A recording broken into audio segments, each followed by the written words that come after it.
Hello hi good morning सगळ्यांना. आणि इथं मी आज ना खूप घामाने लथपथ झालेली होती. आणि इकडं माझं सकाळचं रुटीन चाललेलं होतं. सकाळी मी नाही का कंप्लीट 6 वाजता उठते आणि माझं सगळं युनिफॉर्म वगैरे घालते, योगासनाचा टी शर्ट पॅन्ट वगैरे घालते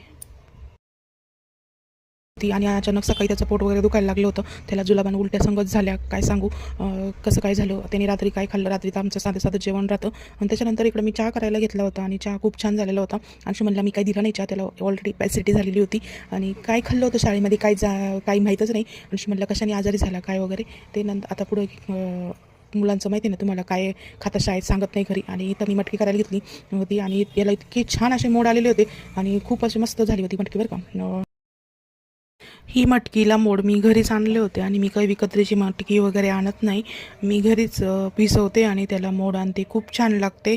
तुम्ही नक्की ट्राय करा. आणि त्याच्यानंतर इकडं माझ्या मटकीचं कालवण झालेलं होतं बघू शकता. आणि इतकी सारी मटकी बनवलेली होती, खूप छान टेस्ट झाली होती. त्याच्यानंतर इकडं मी अंशुमनला खिचडी भात लावला होता, कारण त्याला जुलाबानं उलट्या होत होता म्हणून त्याला मी खिचडी भात केला होता. त्याला तूप टाकून दिलं आणि त्याला खाऊ घातला. चला भेटूया पुढच्या व्हिडिओमध्ये. चला बाय बाय.